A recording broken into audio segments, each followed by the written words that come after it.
In today's podcast, I will talk about why medical oxygen is so hard to come by these days. You're probably thinking that the oxygen crisis is due to mismatch in demand and supply. After all we knew that we would need this much oxygen in such a short span of time. Well, this isn't necessarily true. Take for instance the absolute numbers on production and consumption. As a report from the Times of India notes, the national demand before COVID-19 outbreak last year was about 700 metric tons per day. This jumped to 2,800 metric tons per day in the first wave of COVID-19 last year, and currently the demand is estimated at about 5,500 metric tons per day in the second wave. As per the government sources and the Empowered Group 2, India's daily production capacity of medical oxygen is 7,287 metric ton, and there is an availability of buffer stock of approximately 50,000 metric ton. So it seems then that the problem isn't necessarily stemming from a mismatch in demand and supply.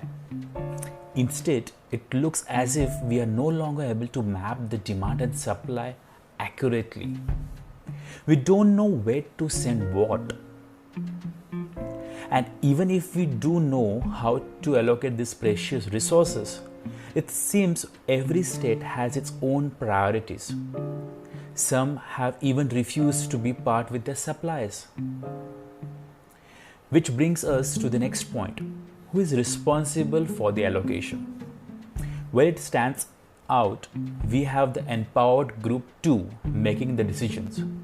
This group has members nominated from all the states along with the representatives from all the major oxygen manufacturers.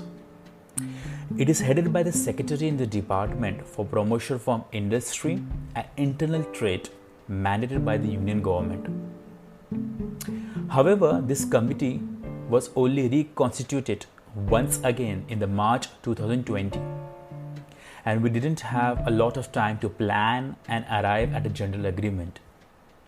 Delays on this front have costed us dearly. So when a state doesn't get what it thinks it deserves, there is a conflict.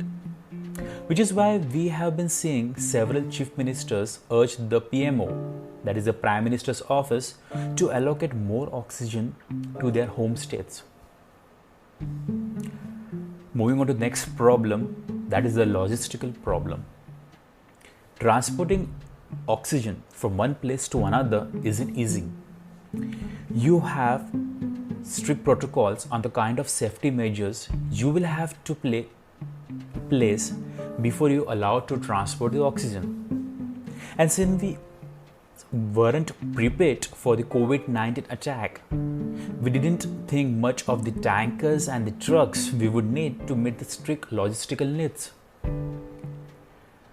And now the ministers are scrambling to figure how to move oxygen safely from point A to B with the limited resources they have. The only upside is that the manufacturers of the industrial oxygen have now stepped up to divert their supplies in a bid to fight back. However, fine-tuning the production methods to switch from the industrial oxygen to the medical oxygen can take some time. So that's the bottleneck as well. But beyond this, we have other issues with the storage. Medical infrastructure in India isn't the state of the art, as we are aware.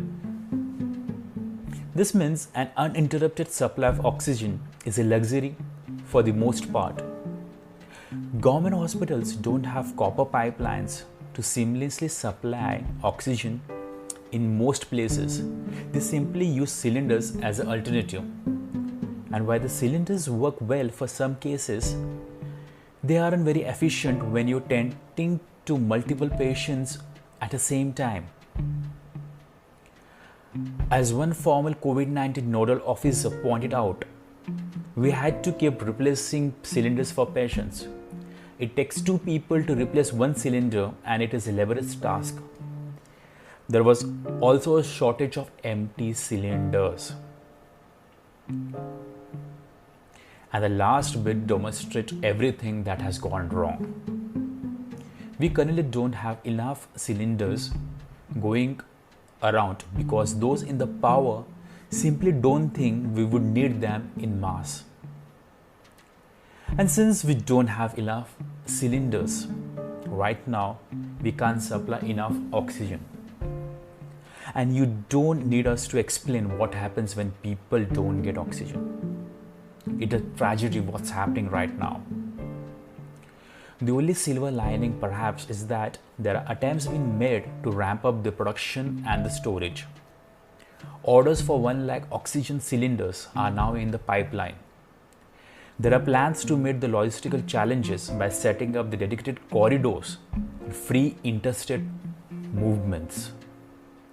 Hopefully, the empowered group too will also be able to map resources effectively and divert oxygen to critical areas before all else. And we pray that the coming days are better than the horrified few days we had so far. Thank you for listening to my podcast.